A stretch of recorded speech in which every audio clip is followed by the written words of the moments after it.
মুফাসসিল ইসলাম বিষয়ক একটা ভিডিও। আসলে আমি মুফাসসিল ইসলাম ওনার বিষয়ে কথা বলি, কারণ হলো আমি সাবজেক্ট খুঁজে পাই না, ভালো সাবজেক্ট। ওনারা খুব ভালো সাবজেক্টের উপরে আলোচনা করে, তো ভালো সাবজেক্ট খুঁজে পাওয়া যায়, পয়েন্টগুলোও খুব ভালো, কাউন্টার করতে মজা আছে। তো অনেকে বলে যে আপনি ডাইরেক্ট যায় বিতর্ক করেন না কেন, মানে কয়েকজনে বলছে। আমার দুইটা প্রবলেম, আমার ওই ইন্টারনেট ভালো না, স্লো, আর আমার কম্পিউটারের মধ্যে ওই মাইক্রোফোন সুবিধা না, আমার মনে হয় কথা আটকায় যাবে, আমি কোনো সময় এটা ব্যবহার করি নাই। এই টেকনিক্যাল প্রবলেম এটা একটা। 2 নাম্বার প্রবলেম হইল মুফাসসিল ইসলাম একটা ডাটা ব্যাংক, সেই সাথে আবার ওর চারপাশে 3-4টা থাকে, 10-12টা, তার মধ্যে 4-5টা আছে ছোটো ছোটো ডাটা ব্যাংক। ভিতরে ভিতরে কত বড় ডাটা ব্যাংক, বড় ডাটা ব্যাংক হইতে পারে, কথাবার্তা বলে না, কিন্তু মুফাসসিল ইসলাম একটা বিরাট ডাটা ব্যাংক। এই ডাটা ব্যাংকের সাথে বিতর্কে পারা যাবে না। আমি ওখানে যাই বিতর্কে পড়ে এটা বেকায়দা অবস্থায় পড়তে চাই না। তবে আর আমি বিতর্কে ভালোও না, কারণ একটা প্রশ্ন, একটা কিছু কিছু জিনিস আছে যেগুলার উত্তর দিতে হয়তো আধা ঘন্টা সময় লাগবে, আমার কি বিতর্কে কেউ আধা ঘন্টা সময় দিবে না। তো এই জন্য ওনার কিছু কিছু পয়েন্ট, কিছু কিছু টপিক নিয়ে আমি আলোচনা করি, কারণ এটা পাবলিক পেজে দিচ্ছে। তো পাবলিক পেজে যদি সে কিছু মন্তব্য করে, তাহলে আমার তো অধিকার থাকেই কাউন্টার মন্তব্য করার। আমি তো আর তাকে অপমানও করতেছি না, তার মতামত বা মতামতকে অসম্মানও করতেছি না, তার নীতি আদর্শ পরিবর্তন করতে বলতেছি না। আমি আমার ভিউটা তার উপরে দিচ্ছি, এই আর কি, এছাড়া কিছু না। আর একটা বিরোধী পার্টি থাকলে আমার যে কিছু দর্শক আছে অল্প কিছু, তা এরা আবার মজা পায়। মানে বক্সিং রিংয়ে উঠে আমি যদি একটা বালির বস্তা ঝুলাই ঘুষাইতে থাকি, তাহলে লোকজন মজা পাবে না, প্রতিপক্ষ লাগবে। তা আমি একটা প্রতিপক্ষ কোথায় পাই? মুফাসসিল ইসলামটা চিনে না, বাংলাদেশে খুব কম লোক আছে। তা আমি ওর প্রতিপক্ষ, কাল্পনিক প্রতিপক্ষ দেখে বক্সিং রিং, তো এতে মানুষ মজাও পায় একটু। তা এখন এই জন্যই মুফাসসিল ইসলাম। তা এখন তাই বলে ওনার কনসেপ্টের উপরে আমার কোনো ইয়ে নাই, অসম্মান নাই। আমি জানি যে এটা ওই লাইনের চিন্তা আমারও আছে। আজকে একটা দেখাবো নি, সে একটা কমেন্ট দিছে, পাবলিক পেজে দিছে, আমার তো অধিকার আছেই এখন তার কমেন্টের উপরে কমেন্ট দেওয়ার। তা এই কমেন্টের উপরে তো আর এত বড় কমেন্ট লেখা যাবে না, কারণ এটা প্রায় 1 ঘন্টার উত্তর। এই 1 ঘন্টার উত্তর লিখতে গেলে এটা বিরাট বই হয়ে যাবে লিখতে গেলে, এই জন্য লিখি নাই, এখন বলতেছি। তো বলতেছি কি, এই কমেন্টটা খুবই ইম্পর্টেন্ট। এই দেখেন, ফার্স্ট কমেন্টটা দেখে পড়াই। এই যে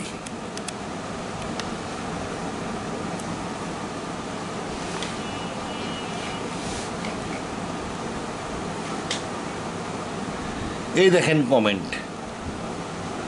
কমেন্টটা দিছে, the most আনরিডেবল book is the কোরআন।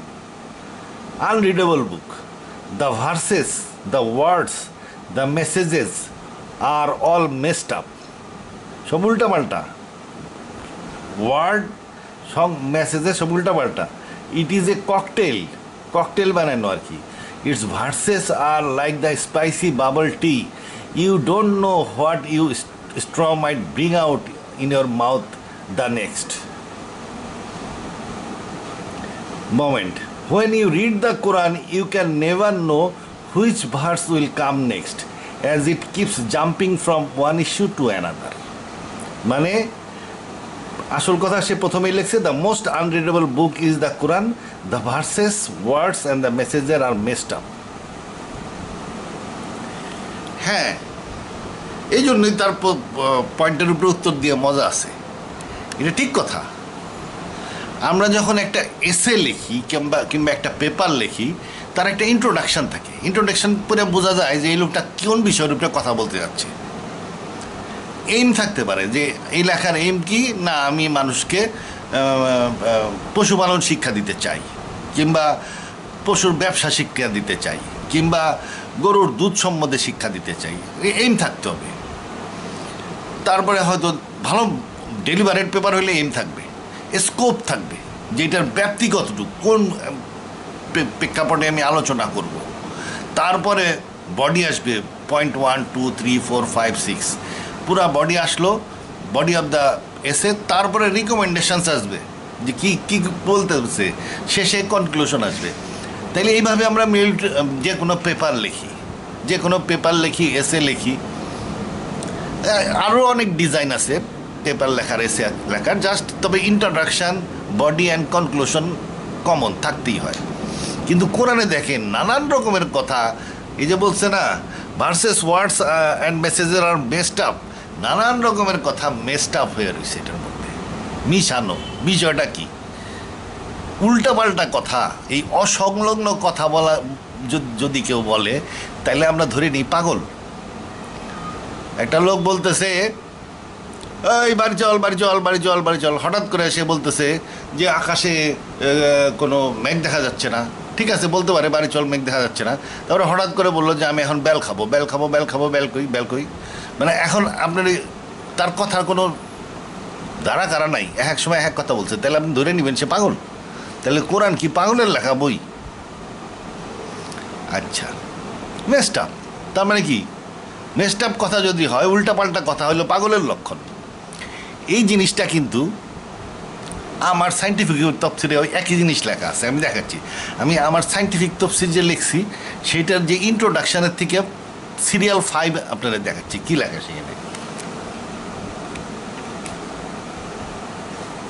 এটার মুসাহিল ইসলামের কমেন্টের 1 নম্বর পয়েন্ট আলোচনা করতেছি এখন। আমার যে কোরআন, সায়েন্টিফিক তফসিরের কোরআন, এইটার মধ্যেও এটা সিরিয়াল 5 হিসাবে লেখা আছে, আমি কপি পেস্ট করছি।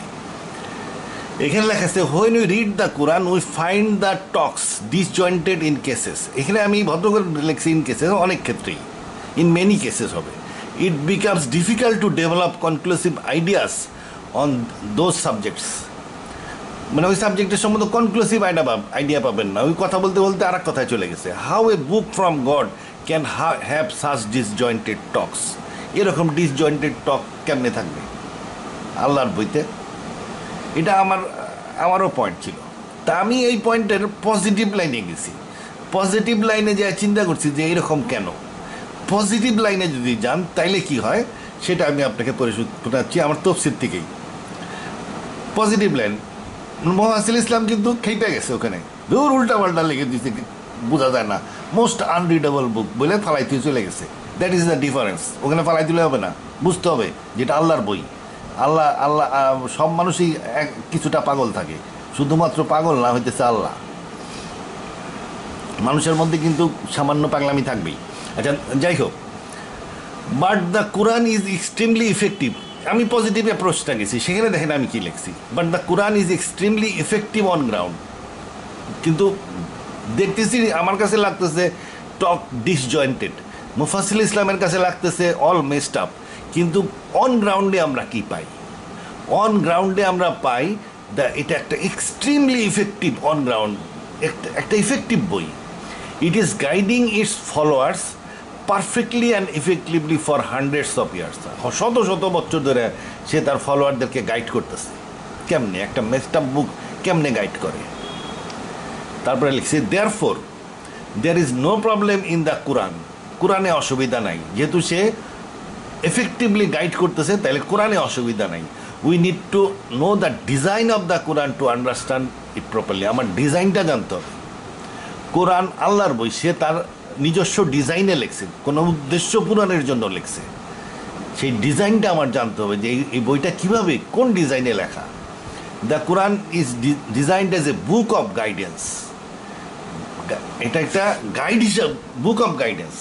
তাহলে এখন বুক অফ গাইডেন্স হলেও তো একটা লোককে যদি আমি গাইড করতে যাই তাহলে বুঝাই টুজায় গাইড করতে হবে, সিস্টেমেটিক কথা বলে গাইড করতে হবে। কিন্তু তা কিন্তু না, কোরআন কিন্তু কোনো মানুষের উপরে নির্ভর করে না, কোনো হুজুর সাহেবের উপরে নির্ভর করে না। সে কি করে? ইট গাইডস বাই ইটসেলফ, সে নিজেই গাইড করে। It does not rely on preachers, explainers or men of understanding to fulfill its aim. কোরআন নিজেই এই ব্যাপারে কথা বলছে। এই ব্যাপারে কি বলছে কোরআন? এই আয়াতটা বলে, গড হ্যাজ রিভিলড, এটা আয়াত, এটা হলো verse number 39-23। God has revealed the most beautiful message in the form of a book. তাহলে মেসেজটাকে আল্লাহ বুক হিসাবে পাঠাইছে, মেসেজগুলা দিয়ে বুক বানায় পাঠাইছে। কনসিস্টেন্ট উইদিন ইটসেলফ, কনসিস্টেন্ট কেমনে? বাইরের সাথে কনসিস্টেন্ট না, নিজের সাথে নিজে কনসিস্টেন্ট। রিপিটিং করে একটা জিনিসই বারবার বলতে থাকে, রিপিটিং। এটা কোরআনই বলতেছে যে একটা জিনিস বারবার বলে সে। The skin of those who fear their Lord tremble thereat. এই যে মেসেজ এবং রিপিটিং মেসেজ, এর কারণে কি হয়? সে ভয় দেখায়, যার ফলে এমনভাবে ভয় দেখায় যে চামড়া শিহরিত হয়ে ওঠে যারা আল্লাহকে ভয় করে। Then their skins and their hearts do soften, এবং তার হার্ট, তাদের মন নরম হয়ে যায় এই কোরআনের কারণে। তাহলে কোরআনটা কী করতেছে? রিপিটিং মেসেজ, ভয় দেখাচ্ছে, মনকে নরম করে দিচ্ছে। Such is the guidance of God, এরকমই আল্লাহর guidance. He guides there with, ওইটা দিয়ে সে গাইড করে হুম হি প্লিজেস, যাকে ইচ্ছা। আচ্ছা, এবং but such as God leaves to astray can have none, কেউ তিনি গাইডও করেন না। তাহলে কোরআন একটা স্পেশাল বুক, আল্লাহ ওইভাবেই তৈরি করছে যে মানুষের মনকে নরম করবে, মানুষকে ভয় দেখাবে, তাদের চামড়া শিহরিত হয়ে উঠবে ভয়ের চোটে, এবং তাদের মন নরম হবে। মন নরম হওয়ার কি হওয়ার পরে মন নরম হবে, মন নরম হলে ইমান শক্ত হবে, তারপরে কিছু একটা হবে। এইটা আমি আরও লিখছি, এটা কিন্তু আমার লেখা। It was design to guide the Arab Bedouin. তাহলে কোরআনটা কার জন্য পাঠাইছে? আরব বেদুইন, যারা who would not carry a book in their nomad life.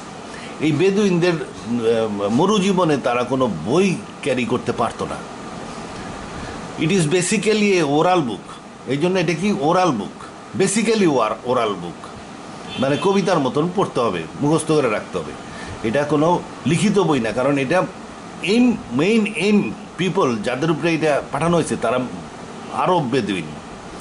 The verses settle in the brain comfortably, কোরআনে লেখা আছে যে এটা তোমার মনের জন্য আরামদায়ক, সেটেল করে। আল্লাহ তো আমাদের ব্রেন সম্বন্ধেও জানে, ভার্সগুলো এমনভাবে রুহ হিসাবে তৈরি করা যে মনের ভিতরে খুব আরামের সাথে সেটেল করে। Guides by powerful words, lyrics and repetition.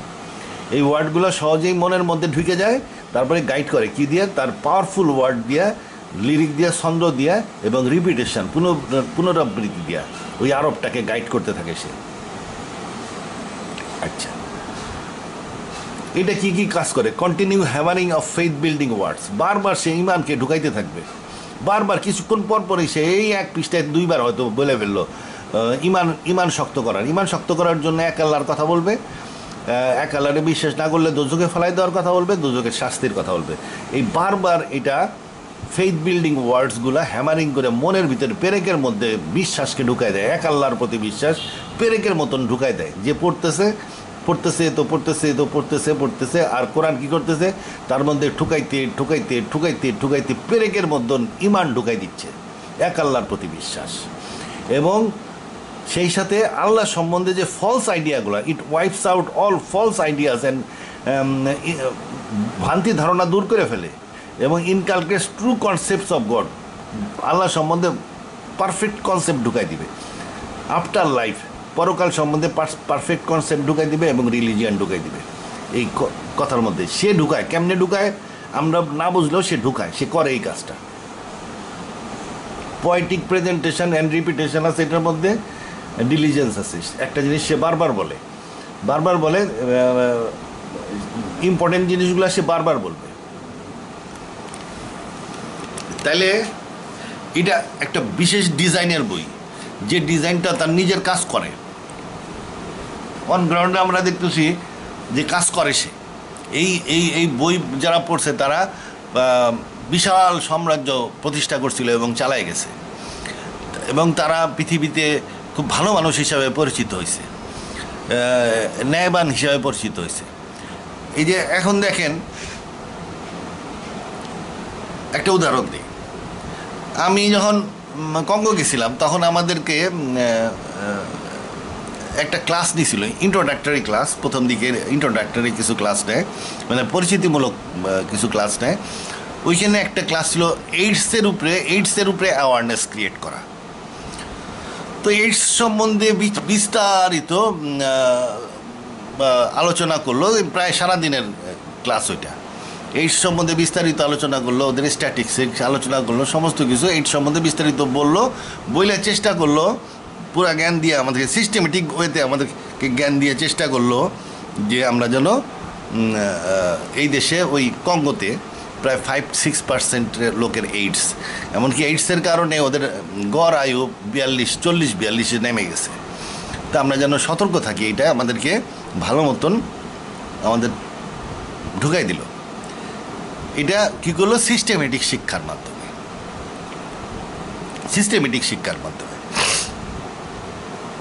আচ্ছা, এরপরেও এত সিস্টেমেটিক শিক্ষা তো আমাদেরকে দিল, এরপরেও কঙ্গোতে দেখবেন প্রত্যেক শহরে প্রচুর ডিসপেন্সারিজ আছে, প্রচুর এনজিওস আছে, তারা এইডসের বিরুদ্ধে সচেতনতা সৃষ্টির তালে আছে। এরা ওই সিস্টেমেটিক পড়াশোনার মাধ্যমে সচেতন করে মানুষকে এবং এরাও ওষুধও সরবরাহ দেয়, রোগীদেরকে আইডেন্টিফাই করে রাখে, আলাদা করে রাখে, রোগীদেরকে ব্যাস পড়তে উৎসাহী দেয় যেন মানুষ তাদেরকে আইডেন্টিফাই করতে পারে। তো এরকম বিভিন্ন রকমের অ্যাওয়ারনেস ক্রিয়েট করা হয়। এইডসের উপরে ওদের ব্যাপক কার্যক্রম চলতেছে, এনজিওদের কার্যক্রম ভিতরে। আচ্ছা, এত কিছু করার পরেও কিন্তু এইডস কমে না, ওই 5-4% আনাই ওদের জন্য মুশকিল। আচ্ছা, এখন মুসলমানদের মধ্যে কিন্তু এইডস সচেতনতার উপরে কোনো ফর্মাল ওই ধরনের কোনো সিস্টেমেটিক শিক্ষা দেওয়া হয় নাই। ওই যে লেখছে যে অল মেসড আপ ওয়ার্ড, ওই মেসড আপ ওয়ার্ড যে মুফাসিল ইসলাম বললো যে কোরআন অল মেসড আপ ওয়ার্ডস, ল্যাঙ্গুয়েজ সব উল্টাপাল্টা হয়ে গেছে। এবং আমিও লিখছি যে এটা কেমন যে টেক্সটগুলো উল্টাপাল্টা লাগে। তো এই উল্টাপাল্টা হয়ে যাওয়া কোরআন এইটা কি এমন জাদু করলো যে মুসলিম কান্ট্রিতে কোনো এইডস নাই? সে এইডস কেন অন্য কোনো রকম ছোঁয়াচে ডিজিজ মুসলমানদের কম হবে, কারণ কোরআন এমনভাবে কাজ করছে, এটা আমাদের জ্ঞানের বাইরে, এটা আল্লাহর বই। আল্লাহ মানুষ চিনে, একদম ভিতরের ডিপেস্ট লেভেল পর্যন্ত চিনে আমাদের, এবং এই ডিপেস্ট লেভেল পর্যন্ত চেনার পরে কোন কথাগুলো কাজে লাগবে, কোন কথা কাজে লাগবে সেগুলা সেই অনুযায়ী আমাদেরকে দিছে। মানুষ যখন কাজ করে তখন থিওরি নিয়ে চিন্তা করে না।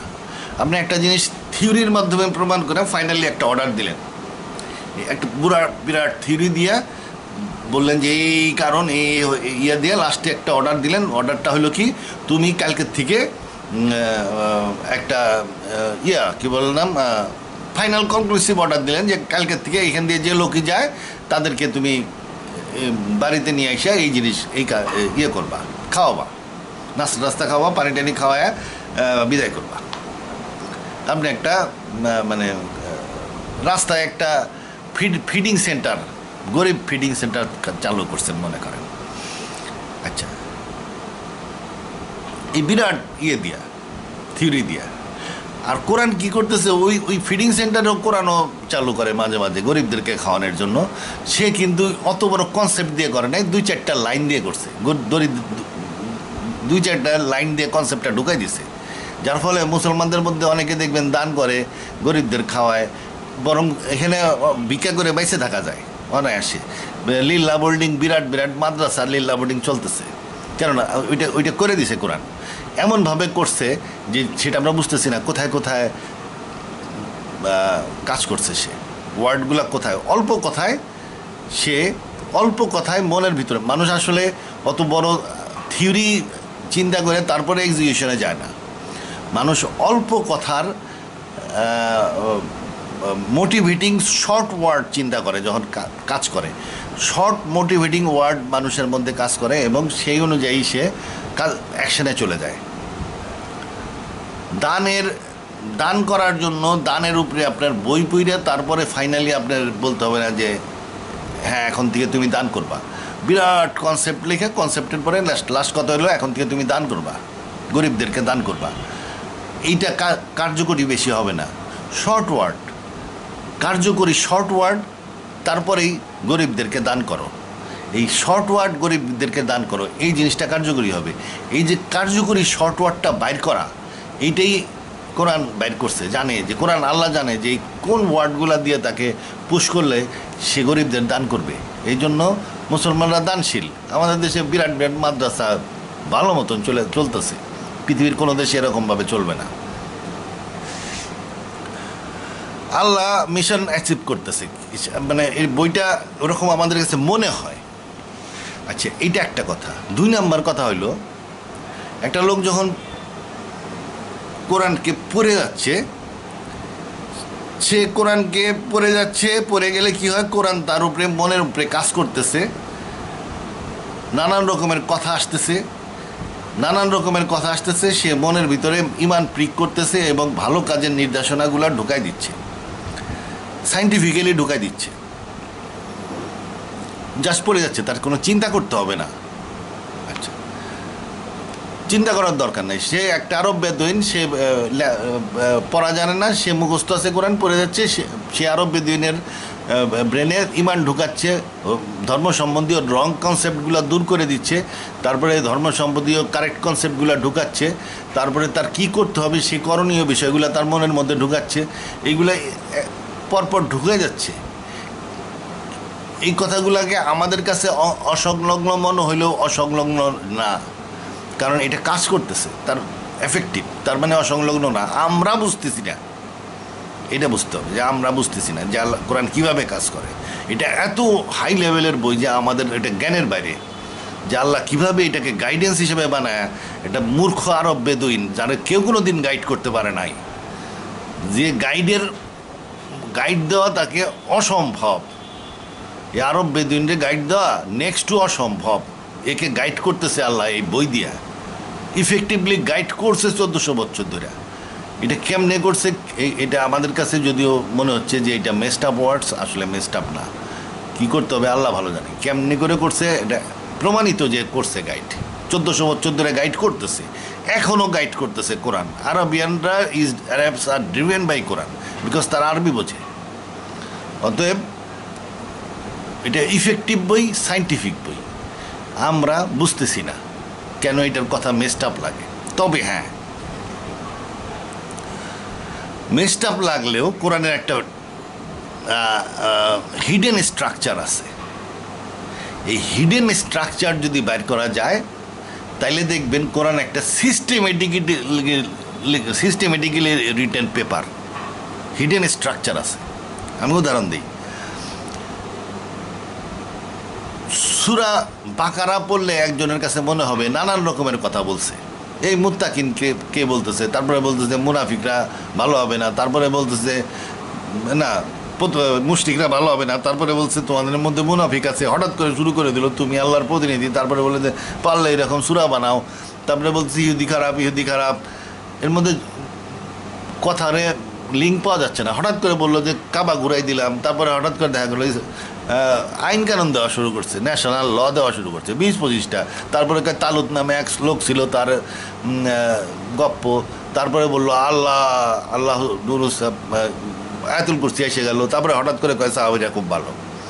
এখন মেসড আপ ওয়ার্ডস মনে হচ্ছে, কিন্তু আপনি যদি স্ট্রাকচারিং করেন, এর ভিতরে একটা হিডেন স্ট্রাকচার আছে, তাহলে দেখবেন যে এইটা ক্রোনোলজিক্যালি সিস্টেমেটিক্যালি ডেভেলপ হয়েছে।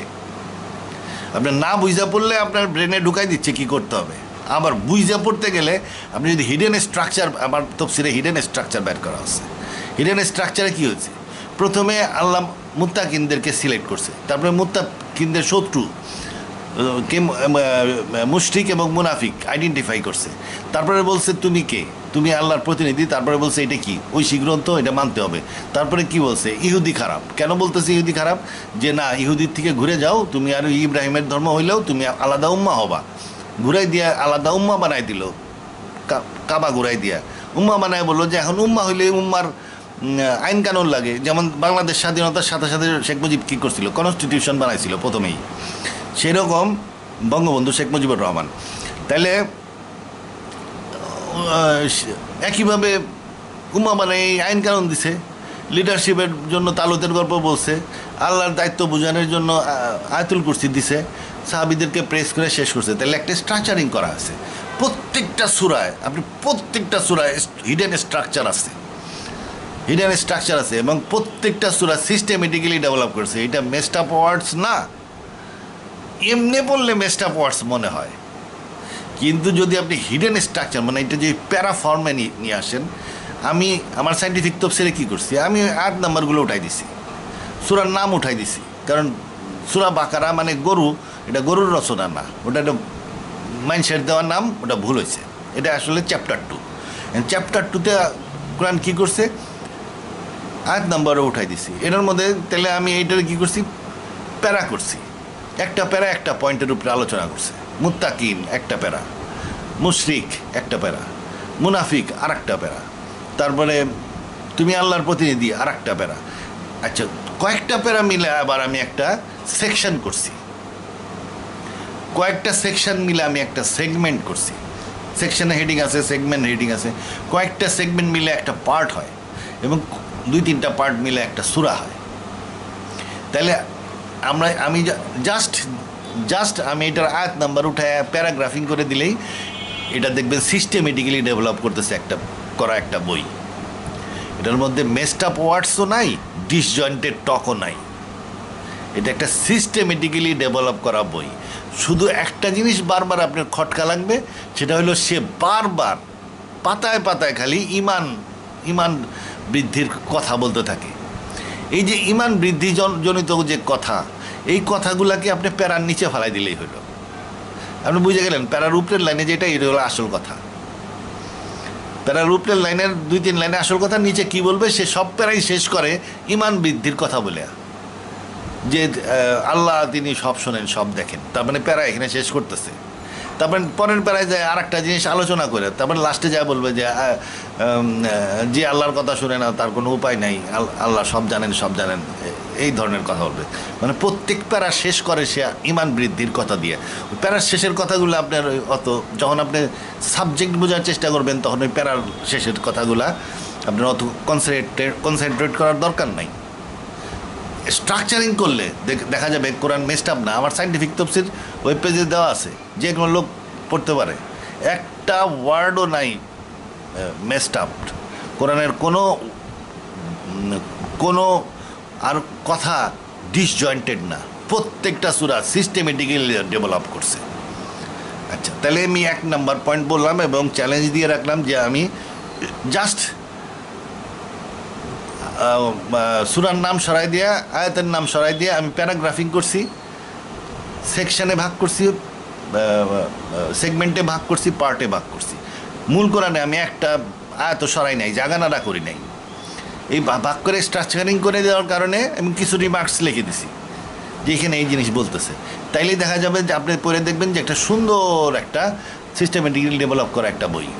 তখন আর আপনি বলতে পারবেন না যে এটা মেসড আপ, বা আমি যে প্রথমে মনে হয়েছিল ডিসজয়েন্টেড টক, এটাও আমার এখন আর মনে হয় না, কারণ আমি জানি যে এটা ডিসজয়েন্টেড না, এটা সায়েন্টিফিক্যালি ডেভেলপ টক। প্রথম হইলো যে বুঝতে যায় তার জন্য একটা হিডেন স্ট্রাকচার আছে, স্ট্রাকচারিং করে সে খুব ভালো জ্ঞান অর্জন করতে পারবে। আর যার বোঝার উপায় নাই, আরব বেদুইন কবিতার আকারে সে কোরআন পড়ে, তার বোঝার দরকার নেই। কোরআন তার মনের ভিতরে ঢুকে কোরআন তাকে হেদায়েত করে দিবে, তাকে ডিজাইনিং তার মন মাগজ চেঞ্জ করে দিবে, একটা পার্টিকুলার কনসেপ্টের লোক হিসাবে তাকে তৈরি করে দিবে, তাকে সে পিউরিফাই করে দিবে, পবিত্র করে দিবে। কোরআন এই কাজটা করবে, তার বোঝার লাগবে না।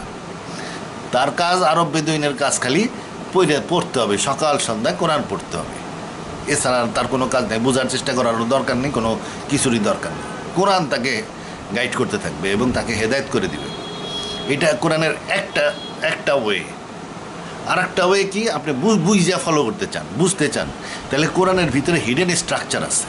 এই হিডেন স্ট্রাকচার সায়েন্টিফিক তফসিলে বাইর করা আছে। আমার ওয়েব পেজ সায়েন্টিফিক তফসিল লেগে গুগলে যায় সার্চ দিলে সায়েন্টিফিক তফসির জাকারিয়া কামাল আসবে, ওইটার মধ্যে আপনি আমার ওয়েব পেজের মধ্যে আমার তফসির পাবেন। আচ্ছা, আর নিজেও প্যারা স্টার্টিংগুলো বাইর করে নিতে পারেন, তাহলে ওইটা স্ট্রাকচারিং হয়ে গেল। 2 নম্বর পয়েন্ট আসছি তার, there is no way to confirm which verse really mean for which profit. আচ্ছা, কোন আয়াত কোন প্রফিটের জন্য মিন করে? এখন আপনি যদি প্রফিট সম্বন্ধে জানতে চান তাহলে হয়তো প্রফিটের নাম ভালো মতন উল্লেখ করার দরকার ছিল, কিন্তু আপনার তো কোরআনের উদ্দেশ্য হয়তো ওখানে প্রফিটকে জানানো না, উদ্দেশ্য অন্য, যার ফলে সে ওখানে প্রফিটকে এটা নিয়ে হাইলাইট করে নাই। সে জেরুজালেম গেল, এখানে জেরুজালেমটা এখানে ইম্পর্টেন্ট। এখানে ইম্পর্টেন্ট কি?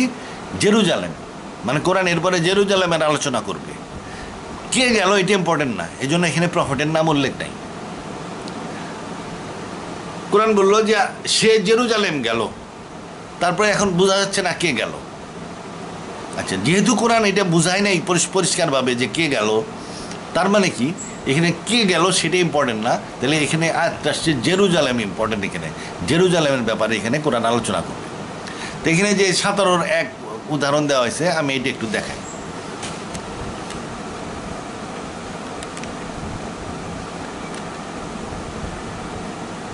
কোরআন আল্লাহর লেখা বই, আল্লাহ যেভাবে বুঝাইছে সেভাবে বুঝতে হবে।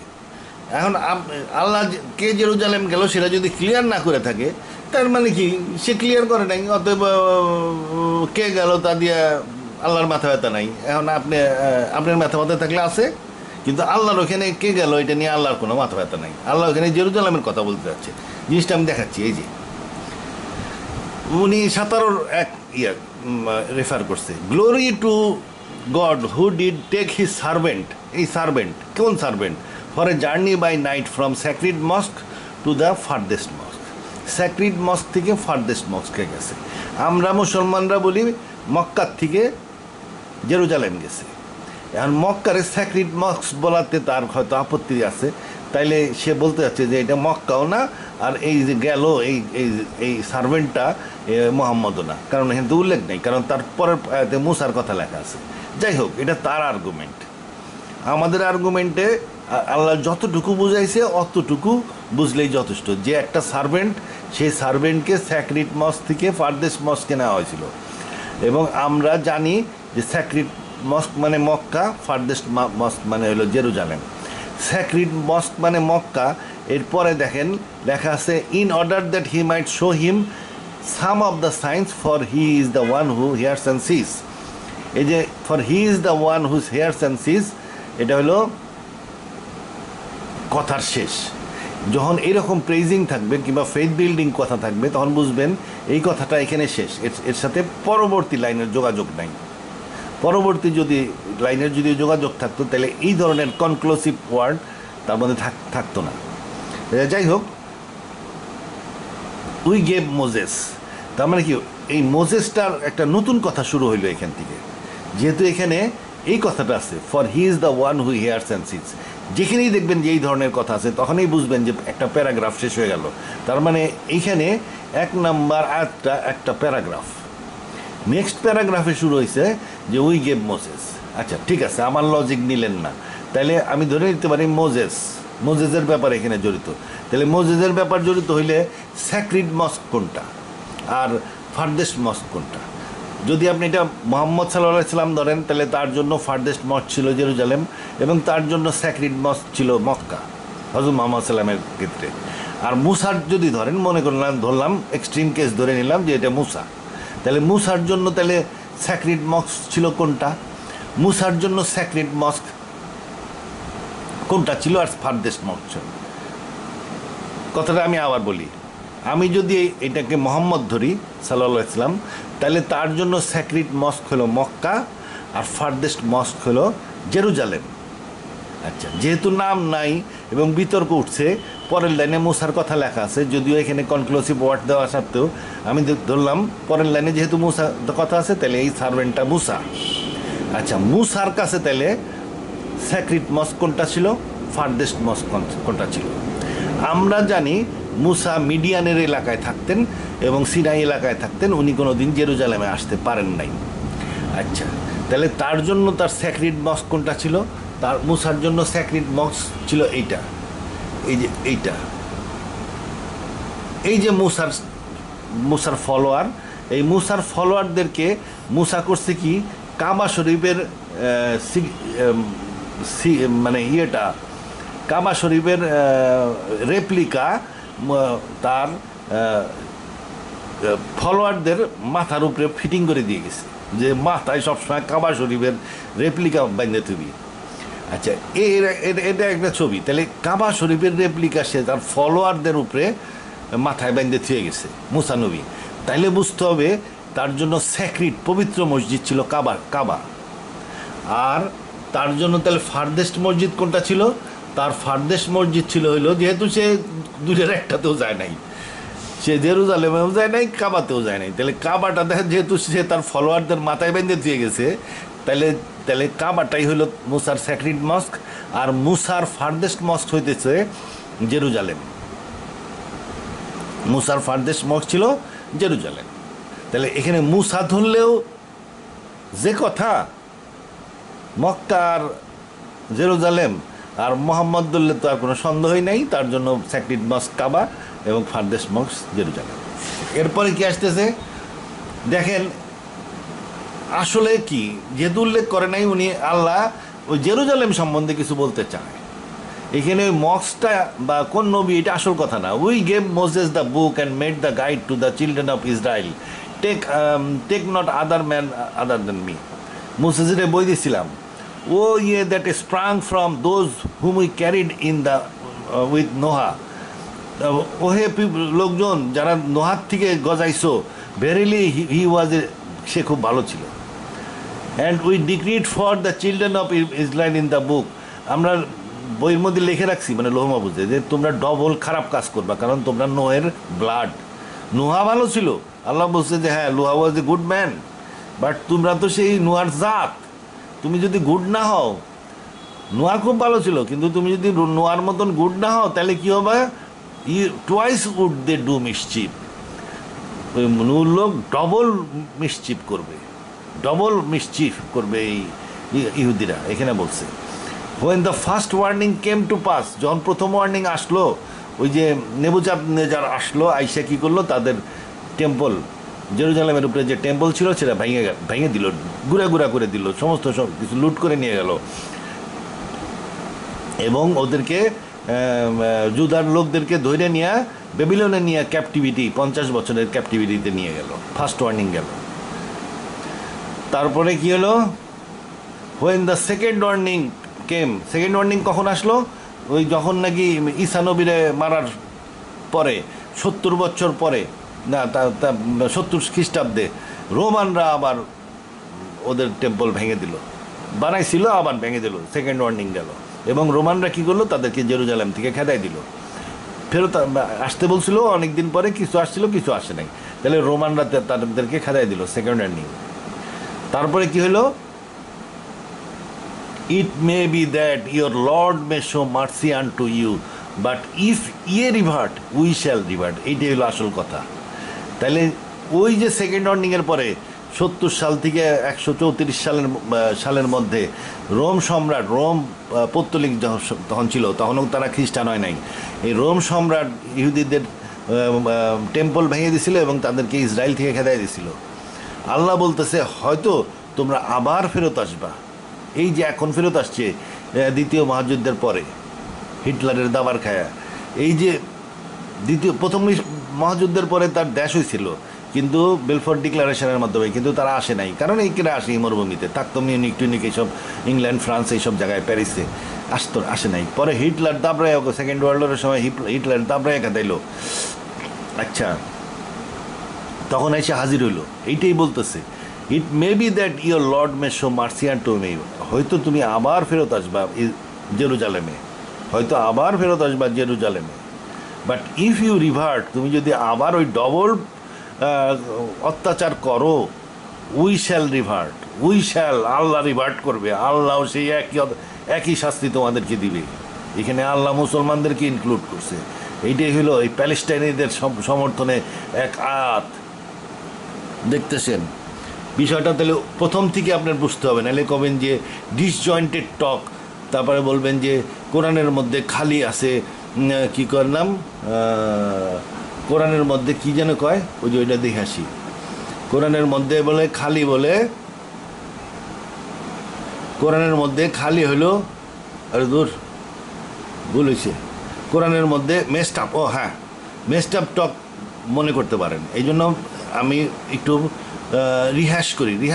কী করলাম, এই যে ইসরা প্রথমে বললো রসুলের পা পড়ছে জেরুজালেমে। আমি আপনার লাইনে চিন্তা করবো না, সার্ভেন্ট মানে আমার জন্য হজরত মুহাম্মদ সাল্লাল্লাহু আলাইহি ওয়াসাল্লাম। আল্লাহ বলল হজরত মুহাম্মদের পা পড়ছে জেরুজালেমে। হ্যাঁ ঠিক আছে, আমি মুসারে বই দিছিলাম, ঠিক আছে। তারপরে আমি তোমরা তো ইহুদি নূর বংশধর, হ্যাঁ নূ ভালো আছিল, কিন্তু তোমরা কি ডবল মিষ্টিপ। তোমাদেরকে আগে কি করছি, একবার খেদাইছিলাম, তারপরে মাফ করছি। The first warning came to pass, পড়ে দেখেন, একবার খেদাইছিলাম আবার মাফ করে আনছি, দ্বিতীয়বার আবার খেদাইছি। ঈসা আলাইহিস সালামকে তোমরা ক্রুশে বিদ্ধ করার চেষ্টা করছিলা, কিংবা তারা বলে করছিলাম, আবার খেদাইছি, দ্বিতীয়বার খেদাইছি, তোমার মন্দির ভেঙে দিছি, মন্দির ভেঙে দিছি, দ্বিতীয়বারও খেদাইছি। খবরদার আবার যদি এরকম করো প্যালেস্টাইন, হয়তো তোমার উপরে আবার তুমি হয়তো আসবাই দেশে। It may be that your Lord may show mercy, আবার তোমার দয়া দেখাবে আল্লাহ, আইসে যাবা, কিন্তু unto you, but if you revert we shall revert. যদি তুমি আগের মতন হও, আবার তৃতীয়বারের মতন থার্ড ওয়ার্নিং এসে যাবে। This is the third warning on them, if ye revert we shall revert. It is the third warning, কোরআনে আছে। এই থার্ড ওয়ার্নিং কিন্তু বাইবেলে নাই, কোরআনে থার্ড ওয়ার্নিং দেওয়া আছে। ও আবার খেদানো হবে, এই ধরনের কথা যদি আল্লাহ বলে, তার মানে সত্যি সত্যি সে রিভার্ট করবে, এবং সত্যি সত্যি আল্লাহ রিভার্ট করবে। তাইলে এর মধ্যে কোনো মেস্ট আপ টক নাই, মেস্ট আপ টক নাই, পজিটিভ ভিউ লাগলেই বুঝবেন যে পজিটিভ ভিউ। রসুলের পা পড়ে গেছে জেরুজালেমের। হ্যাঁ ঠিক আছে, মুসারে দিছিলাম বই, হ্যাঁ ঠিক আছে, তোমরা নূর জাত, নূ ভালো লোক ছিল, কিন্তু তোমরা ডবল খারাপ। প্রথমবারে দিছিলাম এক গুতা, দ্বিতীয়বারে দিছিলাম আর এক গুতা, আবার যদি হেই গ্যাঞ্জাম করো 3 নাম্বার গুতা দিব। এই যে প্যালেস্টাইনদের সাথে ওরা হেই কাম করতেছে, অতএব 3 নাম্বার গুতা দেওয়া হবে ইমাম মেহেদী আইসে গেলে। বুঝছেন না জিনিসটা? কোনো মেস্ট আপ কথা নেই। আপনার এটা কী করতে হবে, প্যারাগ্রাফিক করতে হবে, বুঝতে হবে। ডিসজয়েন্টেড টাকা আপাত দৃষ্টিতে মনে হয়, যে বুঝে না তার জন্য ডিসজয়েন্টেড, কোনো অসুবিধা নাই, পড়তে থাকো কোরআন, কোরআন তোমার হেদায়েত করে দেবে, কোনো বোঝার দরকার নাই। আর যদি বুঝতে চান, আপনার প্যারাগ্রাফিক করে স্ট্রাকচারিং করে বুঝতে হবে যে মূল বিষয়টা কি। যাই হোক, সারা কোরআনই, কোনো জায়গায় আপনি কোনো মেস্ট আপ কথা পাবেন না, খালি দেখতে হবে পজিটিভ অ্যাঙ্গেল থেকে। আচ্ছা, তাহলে 2 নাম্বার পয়েন্টের উত্তর সূরা 17 1 কয়ে দিলাম। 3 number, the entire book maintains no coherence of word choice. There is no synonyms of same word in various languages. আচ্ছা, synonyms of same word in various languages, এই ল্যাঙ্গুয়েজ নিয়ে কথা বলতেছে। তা আমার কোনো ল্যাঙ্গুয়েজের উপরে জ্ঞান নাই, তবে আরবি ভাষায় যারা পণ্ডিত তারা সবাই বলে এক বাক্যে যে কোরআনের ল্যাঙ্গুয়েজের উপরে ল্যাঙ্গুয়েজ হয় না। এখন সে বলতো মুফাসসির ইসলাম লিখছে যে ল্যাঙ্গুয়েজ ঠিক নাই, কিন্তু আমি সারা জীবন শুনে আসছি যে আরবি ল্যাঙ্গুয়েজের উপরে ল্যাঙ্গুয়েজ হয় না। হয়েছে কি, আমি একটা উদাহরণ দিই।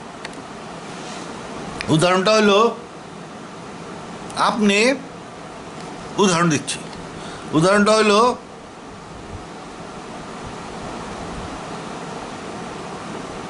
আগে খুব ফুটবল দেখতাম, আরে বাবা আবাহনী মহামডার্নের প্লেয়ারদের নিয়ে ওরে বাপরে বাপরে, অমুকের এইরকম খেলে, অমুকে এইরকম খেলে, অমুকে এরকম খেলে, বিরাট প্লেয়ারদের একটা হোমরা চোমরা অবস্থা, প্রস্পাস অন্যরকম।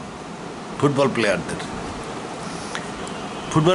প্রস্পাসই অন্যরকম বাংলাদেশে। তখন ক্রিকেট ছিল না, ক্রিকেট কেউ খেলতো না, ক্রিকেট খেলতো ওই বিহারি কলোনিতে খেলতো, আর কিছু খেলতে হলো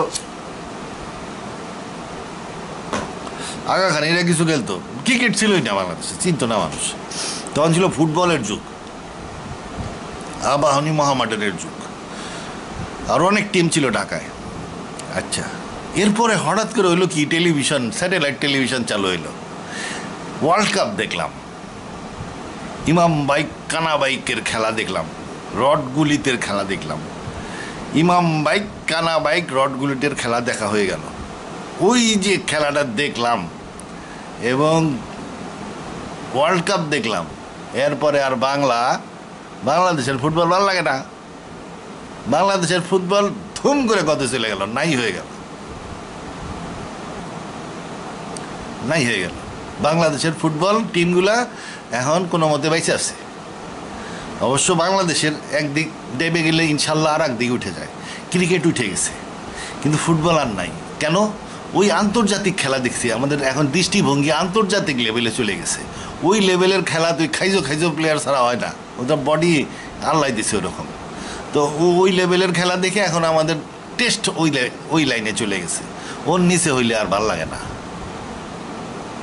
ওর নিচে হইলে আর ভাল লাগতেছে না। এই একই অবস্থা আরব দেশে হয়েছে। আরব দেশে প্রচুর কবি ছিল, ভর্তি কবি। যখন কোরআন নাজিল হইল, কোরআন নাজিলের পরে সব কবির ভাত মারা গেল। আই 1400 বছরেও কোনো ভালো কবি হয় নাই। 1400 বছরেও কোনো ভালো কবি আর হইল না দেশে। কারণ ওই যে যেমন আমাদের দেশে যেমন ফুটবল খেলা ডুবে গেল, সেরকম আরবি ভাষাতে কবিরা হারাই গেল। কারণ কোরআন এমন একটা স্টেজে নিয়ে গেছে যে এর চাইতে সমস্ত কবিতা এখন খুব দুর্বল, খুব নগণ্য, খুব হীনও মনে হয়। আচ্ছা, এই বট গাছের নিচে ছোট গাছ হয় না, এরকম অবস্থা আর কি। যাই হোক,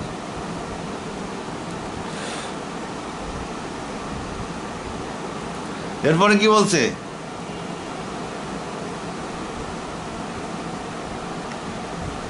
তো এই যে 4 নম্বর পয়েন্ট দেখেন, তার কমেন্টে অনেকগুলো পয়েন্ট দিচ্ছে। এই যে 4 number point,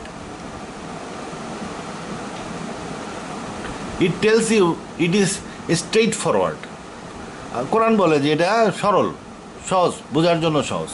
yet it claims there are verses which are unclear as only Allah knows the meaning.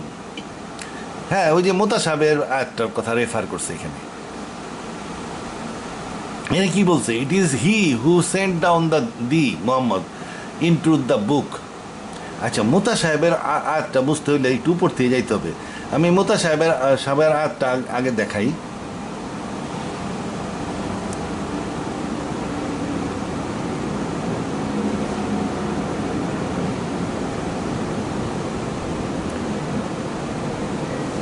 আচ্ছা, মোতা সাহেবের আয়াতটা হলো এইটা 7 নম্বর আয়াত।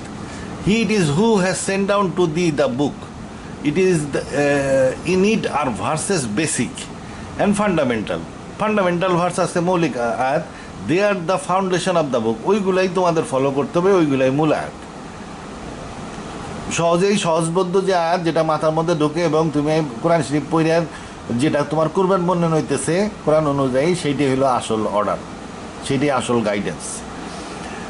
আদার্স আর অ্যালোগরিক্যাল, বাকিগুলো হইতেছে কি অ্যালোগরিক্যাল, মানে ওই মেসাল টেসাল দিয়ে করছে। But those in whose hearts, মানে কিছু আছে মোতাশাবিয়া, গুপ্ত, ওটা মানুষে বুঝবে না, এরকম এখানে এই আয়াতে বলা হয়েছে। But those in whose hearts is, যাদের মনে বিকৃতি আছে তারা কি করে? ওইগুলা নিয়েই বেশি আলোচনা করে। বাট এইখানে আসল কথা, but no one knows it's hidden meaning except god.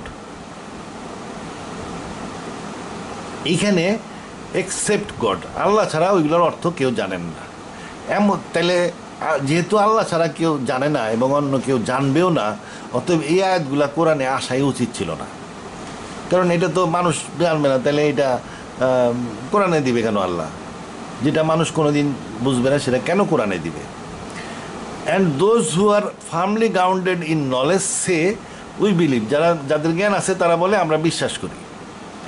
In the book the whole of it is from Lord and none will grasp the message except men of understanding. Men of understanding ছাড়া অন্য কেউ এই message পাবে না। আসলে হয়েছে কি, এইটা দিয়া একটা কাজ হয়েছে কি, দুইটা কাজ হয়েছে এটা দিয়া, দুইটা কাজ। একটা কাজ হইল একটা কাজ হইলো, এই আয়াতটা থাকার কারণে মনে করেন একটা হুজুর সাধারণ মানে ক্লাস 1-2 ছেলেদেরকে পড়ায় কিংবা 5-6-এর ছেলেদেরকে পড়ায়, সেই হুজুর একটা কোরআন শরীফের উপরে একটা ক্লাস নিচ্ছে। এমন সময় একটা ছেলে একটা কঠিন প্রশ্ন করে ফেললো, যেটা ওই আমলে যার উত্তর ছিল না, ওই আমলে হয়তো তার উত্তর ছিল না। হয়তো হঠাৎ করে হুজুর এমন একটা জিনিস জিজ্ঞেস করলো কোরআনের একটা আয়াতের, যে ওই আমলে সায়েন্সের অত ডেভেলপড হয় নাই, উত্তর ছিল না। তো এই হুজুর এইটা বলে দিতে পারতো যে এইগুলা মোতাশাবেহা, এগুলা মোতাশাবেহা, আল্লাহ ছাড়া কেউ জানে না, ওটা নিয়ে মাথা চিন্তা করে না। এই আয়াতটা দেখায় হুজুর বলে দিল যেটা মোতাশাবেহা, তাহলে হুজুরের সম্মান রক্ষা হইল, হুজুরের সম্মান রক্ষা হইল।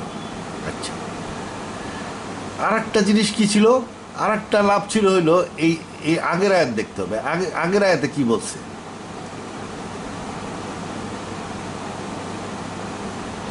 এই যে আগের আয়াত 3 নাম্বার আয়াত, 3 নাম্বার আয়াতের শুরু, এটা 3-3। ইট is he who has sent down to দি, মানে মোহাম্মদ সাল্লাল্লাহু আলাইহি সাল্লামের কাছে কি করছে, ইন টু দ্য বুক। তাহলে হযরত মুহাম্মদ সাল্লামের একটা বই দেওয়া হয়েছে, confirming what went before it. আচ্ছা, and he sent down the Torah, তিনি তোরাও দিছিলেন, অ্যান্ড দ্য গসপেলও দিছিলেন। আচ্ছা, এটা বললো 3 নাম্বার আয়াতে। Before this as a guide to mankind and he sent down the criterion.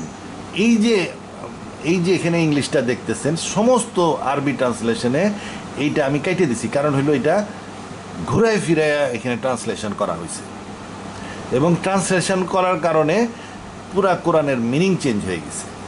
এটা খুব ইম্পর্টেন্ট একটা জায়গায় তারা বিকৃতি ঘটাইছে। আরবিতে আছে একরকম, ইংলিশ ট্রান্সলেশন সমস্ত জায়গায়, সমস্ত ট্রান্সলেশনে ঘুরায় করছে। যেমন ফুরকানের ইংরেজি করছে ক্রাইটেরিয়ান, ফুরকানের ইংরেজি ক্রাইটেরিয়ান না, ফুরকানের ইংরেজি হইল ওয়ার বুক। ফুরকান যন্ত্র হইলে হবে তরোয়াল, ফুরকান দিন হইলে হবে যুদ্ধের দিন, ফুরকান বই হইলে হবে হইলো ওয়ার বুক। এখান থেকে ওয়ার বুক দিছেন। আচ্ছা, তাহলে আমি ওয়ার্ড টু ওয়ার্ডে যদি যাই, ওয়ার্ড টু ওয়ার্ড, আমি এখানে কোনো ট্রান্সলেট করব না, জাস্ট ওয়ার্ডের ইংলিশটা বসাবো, তাইলে কি হয়? যদি আমি ঠিক ওয়ার্ডের ইংলিশটা বসায় যাই, it is he who sent down to the book, কোরআন দিছে। Before this he sent down Torah দিছিলেন, অ্যান্ড গসপেল। এরপরে কি দিছে, ওয়ার্ড টু ওয়ার্ড এখান থেকে শুরু, ফ্রম হেয়ার, ফ্রম মানে হেয়ার, এখান থেকে। বিফোর গাইডেন্স ফর ম্যানকাইন্ড হুদাল্লিন নাস, এইখান থেকে হুদাল্লিন নাস পর্যন্ত সেন্ট ডাউন দ্য ফুরকান, ফুরকান দিছেন। তার মানে কি, আল্লাহ বলতেছেন তোমাকে কোরআন দিছেন, এর আগে তোরা দিছিলেন, তারপরে গসপেল দিছিলেন, এইখান থেকে উনি ফুরকান দিচ্ছেন। ফুরকান আর একটা বই, ফুরকান একটা বই। ফ্রম হেয়ার বিফোর, কোরআনে আছে ফ্রম বিফোর, তাহলে কোরআনের আরবির অনুযায়ী তাহলে ফ্রম বিফোর এরকম যদি থাকে তাহলে বুঝতে হবে from here before guidance for mankind হুদাল্লিন নাস পর্যন্ত সেন্ট ডাউন ফুরকান, ফুরকানও দিচ্ছেন। তাহলে ফুরকানটা এখন কি হবে, then who reject faith in the verses of Allah, ফুরকান হলো যুদ্ধের বই, যে নাকি বিশ্বাস পরিত্যাগ করবে, verses of Allah will suffer the severest penalty, সে সাজাপ্রাপ্ত হবে ফুরকানের কারণে। And Allah is exalted in might, Lord of retribution. সোজা কথা না আসতে তোমাদেরকে পত্তলিকদের মধ্যে ধর্মপ্রচার করা হচ্ছেন রসুল্লাহ রোম এবং পার্সি সাম্রাজ্যে তাগুত হটায় ধর্মপ্রচার করছিলেন, এবং এইটার আদেশ ছিল। তা এখন তাহলে ওই যুদ্ধের জন্য ফুরকান দেওয়া হলো। তাহলে এই ফুরকান দেওয়ার পরে 3 নম্বর আয়াতে ফুরকান দিল আল্লাহ, বললো যে এখান থেকে ফুরকান শুরু।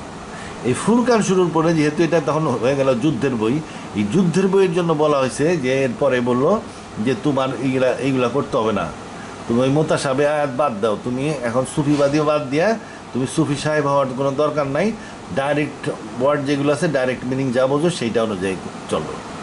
দুইটা রিলেটেড, ফুরকান দেওয়া এবং তারপরে মোতাশাবে আয়াত বাদ দিয়ে দেওয়া, এটা রিলেটেড। আচ্ছা, এরপরে কি বলছে, it is not a miracle, মানে কোরআন ডিসজয়েন্টেড টক আপনার তখনই মনে হবে যখন আপনি রিলেট করতে ব্যর্থ হবেন। রিলেটেড এই জন্য যে আল্লাহ প্রথমে এই যে প্রথম কথা হলো রং ট্রান্সলেশনকে ঠিক করতে হবে। মানুষের সারা পৃথিবীর মৌলানারা কি করছে, নিজেরা বুঝতে না পাইরা অযথা কোরআনকে চেঞ্জ করছে এখানে। আমি এটা কেটে দিছি, কোরআনের আয়াত। আপনি পারলে এটা এস্টাবলিশ করেন, পারবেন না, কারণ আমি কাটছি এবং আমি ট্রান্সলেট করে দেখাই দিছি যে ওয়ার্ড টু ওয়ার্ড আমি যদি ওইসব ট্রান্সলেশনের মধ্যে না যাই, বাক্যে বাক্যে বসালে আসবে এরকম, from, before, guidance for mankind, হুদাল্লিন নাস, সেন্ড ডাউন ফুরকান দিছি। আমি এই ফুরকানরে ক্রাইটেরিয়ান বলি নাই, ফুরকান মানে ফুরকানই লিখছে এখানে। আচ্ছা, as well then those who reject faith, যারা ইমান আনতেছে না তারা কি হবে, সাফার সিভিয়ারেস্ট পেনাল্টি, মানে যুদ্ধ শুরু হয়ে যাবে। এখন কোরআন দিছিলাম, তোরা দিছিলাম, গসপেল দিছিলাম, এখান থেকে ফুরকান দেওয়া শুরু করলাম, যে বিশ্বাস করতেছে না তার উপরে যুদ্ধ শুরু হয়ে যাবে, এগুলো সোজা কথা। কিন্তু মৌলানা সাহেবরা করে কি, এটারে সেন্সমেন্স করে উল্টাপাল্টা করে দিচ্ছে, যার ফলে জিহাদটা কোন এলাকার জন্য প্রযোজ্য, কোন সময়ের জন্য প্রযোজ্য এবং কখন প্রযোজ্য ছিল, কোন কাজে প্রযোজ্য ছিল, এটা আর বোঝা যায় না, যার ফলে মানুষ উল্টাপাল্টা জিহাদ করতে থাকে। আচ্ছা, এরপরে কি আসেন দেখেন, তারপরে সে দিচ্ছে হলো এটা, it is not a miracle. এটা এমনি লিখছে, রাগ করে লিখছে, এটা মিরাকেল, হাজার হাজার মিরাকেল, প্রত্যেকটা কত আয়াতে আয়াতে মিরাকেল। ওই সময়ে যে সব কথা কইতে হয়ে গেছে, এটা বিজ্ঞানের বহুত বছর দূরবীক্ষণ, মাইক্রোস্কোপ এইসব আবিষ্কার হওয়ার পরে এখন বোঝা যাচ্ছে যে কোরআনের আয়াতগুলো কীরকম মিরাকেল। আচ্ছা, so called scholars of Islam are constantly trying to concoct newer meaning, মানে so called ইসলাম এখন যারা নাকি সাইন্টিফিক অ্যানালাইসিস করে, তারা সবাই দেখবেন যে কোনো কোনো ক্ষেত্রে অর্থকে চেঞ্জ করতে হয়, না অরিজিনাল অর্থ নিয়ে আসতে হয়। যে অরিজিনাল অর্থ না আনলে তখন দেখবেন যে ওই আয়াতটার ব্যাখ্যা হচ্ছে না, এই জন্য অর্থ সে এটাকে বলছে কন্ট্রাক্টেড, মানে সে পুরানো যে ভ্রান্ত অর্থ করা ছিল কিংবা ভ্রান্ত বুঝটাকেই সঠিক বলতেছে, কিন্তু নতুন যে ডাইরেক্ট মিনিং যেটা অরিজিনাল আরবিতে যে মিনিংটা ছিল সেইটাকে ফেরত আনলে সেটাকে কন্ট্রাক্টেড বলতেছে। তাহলে কথাটা উল্টা হইল। আসলে এইটাই হলো উচিত যে অরিজিনালি আরবিতে কি আছে। আমি একটা উদাহরণ দিই,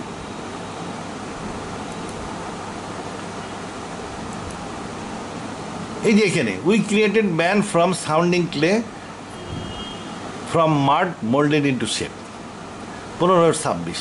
উই ক্রিয়েটেড ম্যান, মানুষ তৈরি করছে কীভাবে, ফ্রম সাউন্ডিং ক্লে মানে শুকনা খটখটা মাটির থেকে মানুষ তৈরি করা হয়েছে, ফ্রম মাড মানে ওইটারে কেদা বানাইছে, ওই খটখটা মাটিতে পানি দিয়ে কেদা বানাইছে, বানায় মোল্ডেড ইন্টু শেপ। ওই যে মূর্তি বানায় না, ওই যে মনে করেন দুর্গার মূর্তি, তারপরে সরস্বতীর মূর্তি, এরকম মোল্ডেড ইন্টু শেপ,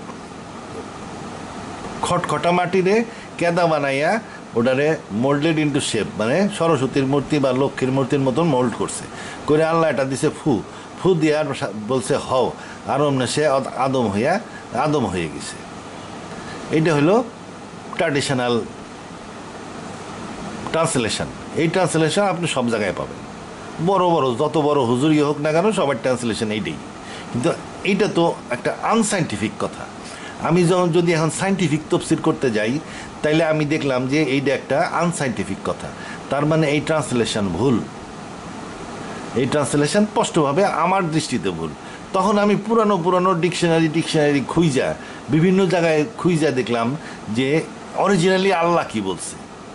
আল্লাহ এই সাউন্ডিং ক্লের জায়গায়, এই যে সাউন্ডিং ক্লে আল্লাহ এই সাউন্ডিং ক্লে কোন ওয়ার্ড ব্যবহার করছিল, আল্লাহ বলছে সালসালিন। এই সালসালিনের ট্রান্সলেশন করছে সাউন্ডিং ক্লে, মানে ওই সালসালিন মানে শব্দ করতেছে আর কি, সালসালিনের ট্রান্সলেশন করছে সাউন্ডিং ক্লে। আসলে মানুষ তো ক্লের তৈরি না, মানুষের শরীরে কোনো সিলিকন নাই, মানুষের শরীর কার্বনের তৈরি, কয়লার। তা এই সাউন্ডিং ক্লে সালসালিনকে সে সাউন্ডিং ক্লে ট্রান্সলেট করে। আসলে সালসালিন মানে কি, সালসালিনের রুট ওয়ার্ড হইতেছে সালসা মানে কি সস। যে সালসা খায় না সারিপাতি দোকানে, হেকিমি দোকানে যে সালসা আছে, ওই সালসার কথা বলতেছে। তাইলে এটা কি হবে, সাউন্ডিং ক্লে না, আল্লাহ বলতেছে সালসা দিয়ে তৈরি করছে। তাহলে 1 নম্বর পয়েন্ট আমি পেলাম যে এটা সাউন্ডিং ক্লে হবে না, এটা হবে সালসা। ফ্রম মাড, ফ্রম মাড আরবিতে কি আল্লাহ বলছে হামাইন, তাহলে আল্লাহ বললো হামাইন, সে লিখতেছে ফ্রম মাড। আসলে হামাইন মানে হলো ব্ল্যাক মাড, এটা অনেক সব ডিকশনারিতে এইরকম ব্ল্যাক মাড। আরবি অরিজিনাল আরবি ডিকশনারিতে দেখবেন অনেকগুলো কনসাল্ট করলে বুঝবেন এটা ব্ল্যাক মাড। তাহলে এই ব্ল্যাক মাড কি? ব্ল্যাক মাড মানে কার্বন, কয়লা। তাহলে কয়লার সস মোল্ডেড ইন্টু শেপ, মানে ওই যে সরস্বতীর মতন বা দুর্গার মতন করে মোল্ড করছে, এটা হলো ট্রান্সলেশন। কিন্তু আরবিতে আল্লাহ কি বলছে? মাসনুনিন, মাসনুনির অনুবাদ করছে মোল্ডেড ইন্টু শেপ, ওই মূর্তির মতন করে বানাইছে আর কি, ওই সরস্বতী দেবীর মতন করে। তাহলে মাসনুনির অরিজিনাল আরবি মানে কি? অল্টার্ড, পরিবর্তিত। তাহলে আমার দৃষ্টিতে আমি তাহলে এখন অর্থ করলাম কি? We created man from sauce of black মাড, sauce of black mud, altered, altered. আমি ডাইরেক্ট অরিজিনাল আরবির ট্রান্সলেশনগুলো নিলাম যেন কেউ কথা না বলতে পারে, কারণ একে তো সাইন্টিফিক তফসির করতেছি, বহুত ভালো লোক শত্রু হয়ে যায়। এখন এই শত্রুরা তো এসে ধরে ফেলবে যে আপনি কোরআনের বিকৃতি ঘটাইছেন। তো আমি তখন বলতে পারি যে তুমি বিকৃতি ঘটায় রাখছিলা, আমি কোরআন রেস ঠিক করছি। কারণ এটা স্পষ্টভাবে আপনি যে কোনো আরবি লোকরে বলবে যে সালসালিন মানে সস, সালসা মানে সস, আরবের গাথাতে গর্ধবেও বলবে। হামাইন মানে কালামাটি, আরবের গর্ধবেও বলবে। আর মাসনুনিন মানে পরিবর্তিত। তা আমি এটাই লিখছি, sauce of black mud altered, sauce of black mud altered. যখন আমি এই কথাটা লিখলাম যে sauce of black mud, black mud মানে কার্বন, কার্বন, এখন আমি সাইন্টিফিক এক্সপ্লেনেশন দিতে পারতেছি। ব্ল্যাক মাড মানে কার্বন, এই যে কার্বন, মূল জিনিসটা হলো কার্বন, সেন্টারে কার্বন, আর কিছু হাইড্রোজেন অক্সিজেন এরা মিলে তৈরি হয়েছে হলো কি অ্যামাইনো অ্যাসিড। তাহলে মানুষ কিসের তৈরি? বৈজ্ঞানিকরা এখন কি আবিষ্কার করছে?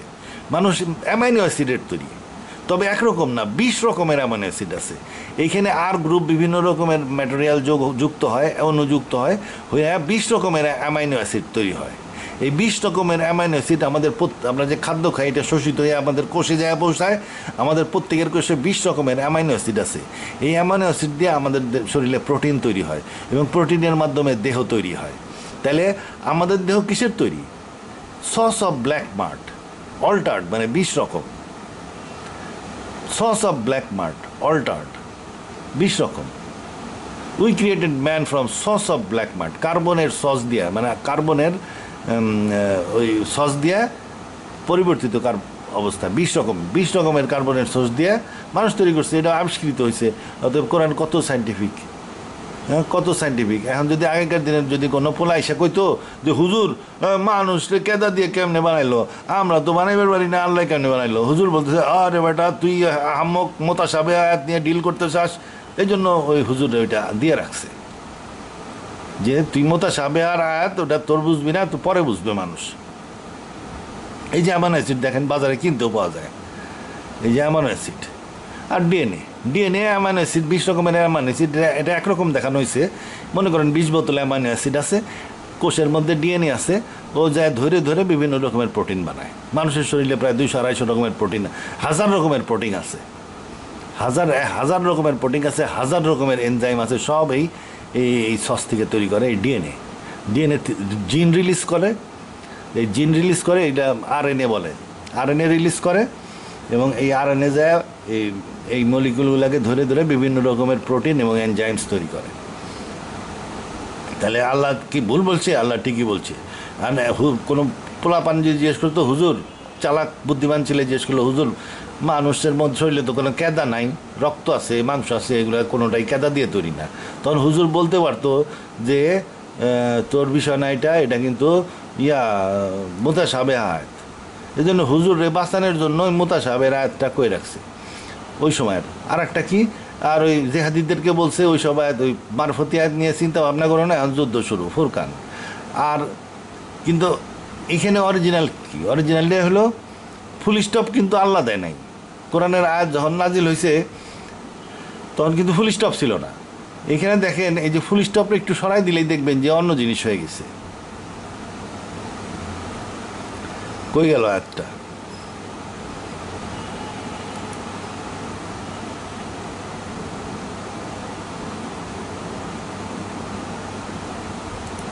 মনে করেন এইটা নিচে যাই, এই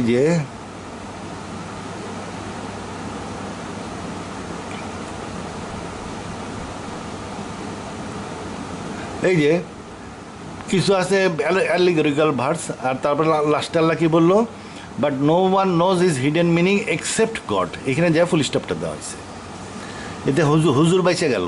ওই যে ইচরে পাকা পোলা কয় যে আল্লাহ কেদা দিয়ে তো মানুষ হয় না, মানুষের শরীরে রক্ত আছে, মানুষ আছে, কোনোটাই কেদা না, হুজুর এটা ব্যাখ্যা করেন। তখন হুজুরে বলে দিতে পারতো যে, কি বলতে পারতো, no one knows it's hidden meaning except God. এটা মোতাশাবিহাত, চুপ কর, যাই মুখস্থ কর গা। এটা তখনকার দিনে এটা প্রয়োজন ছিল। আর এটা প্রয়োজন ছিল কিসের জন্য, কিছু আছে মারফতিয়াত জেহাদিদের জন্য প্রয়োজন ছিল। ওই মারফতি লাইনে গেলে হবে না, ডাইরেক্ট অর্ডারে কাজ করো, কারণ ফুরকান এসে গেছে। কিন্তু এই ফুল স্টপ কিন্তু আল্লাহ দেয় নাই কোরআনে। ফুল স্টপ আল্লাহ, ফুল স্টপ কমা দাড়ি কমা সহ আসে নাই, আয়াত হিসাবে আসছে, ওর মধ্যে ফুল স্টপ দাড়ি কমা ছিল না। এই ফুল স্টপটাকে আপনি যদি সরাইয়া দেন তাহলে কি হয়, একটু সরাই দিতে হবে, তাহলেই দেখবেন যে অন্য জিনিস হয়ে যাবে। এই যে আমি একটু সরাই দিলাম, but no one knows it's hidden meaning except God. এখানে আছে এক্সেপ্ট গড। আমি এই ফুল স্টপকে যদি সরাই নিয়ে আসি,